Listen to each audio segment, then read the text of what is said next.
This is going to be a rough video, but I'm going to try my best to show you guys out there how I keep track of my patches that I edited. When I originally got the Halo, it came with presets, and the presets were okay, but I quickly learned that for my style playing, I needed to make my own patches. So sometimes I started from scratch, and sometimes I took the existing presets and tweaked them and modified them to my liking. So what I did here, I found quickly, because the Halo does not have a USB port to save onto a computer, I thought I would actually do the following. The manual has some blank settings. I'll pan over here to show you what I'm talking about. These are the blank settings.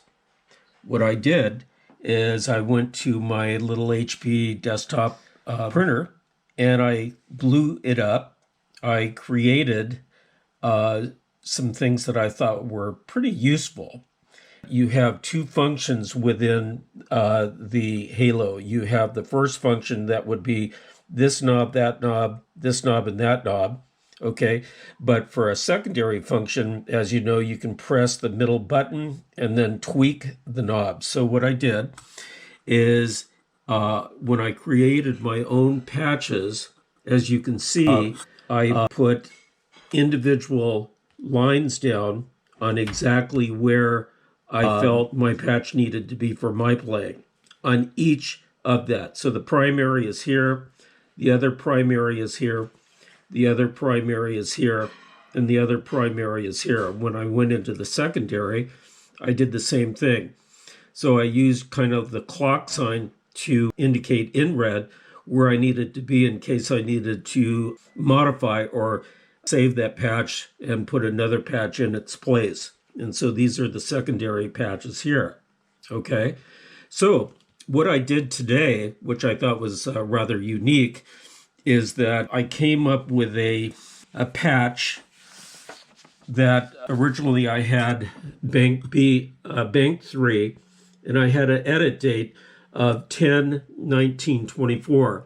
And this is on my third bank, as you can see there.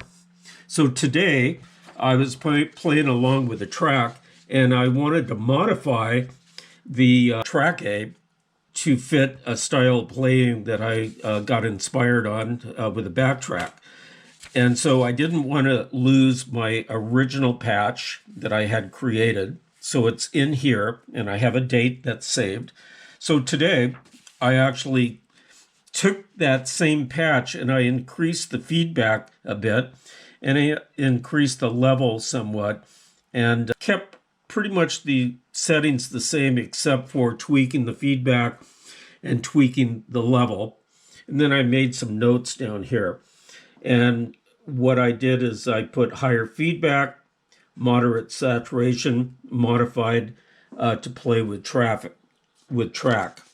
And as you can see here, I always put what kind of effects I actually have on the secondary. As you know, there are, let's see, 1, 2, 3, 4, 5 types of delays that you can place on the Halo. So I just wanted to let you know how I did that. Side by side, I can take a look at exactly what the changes were by examining exactly what I did.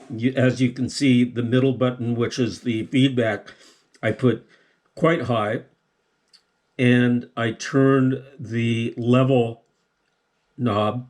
So I'm going to give you a sample of what this sounds like as far as the before and after. Okay, so this is the original patch. Now, the timeline on what took place with me this morning, as I was trying to jam on my original patch, which was on bank 3, and it was on the A side of the machine. I was starting to jam, and it just didn't feel like it really surrounded the track very well, and so I thought I would modify it. As I went to my original track, which was modified on 1019, and this is the way I save it as explained. I put the original track in. So this is what the original sound sounds like.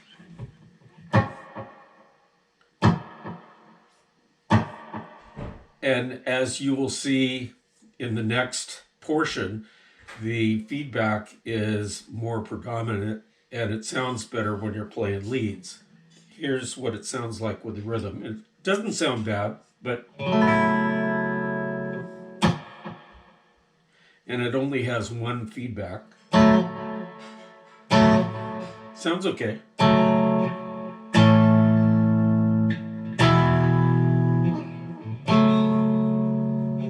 Here's what the lead sounds like.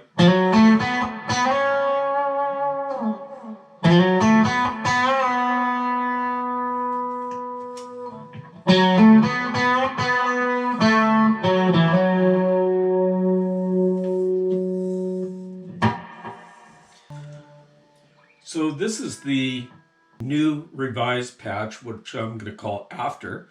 So this is after my modification. While I was playing with the track, I wanted to hear a sound that actually, I don't know, more of a surrounded sound with the effects. So here's what the delay sounds like.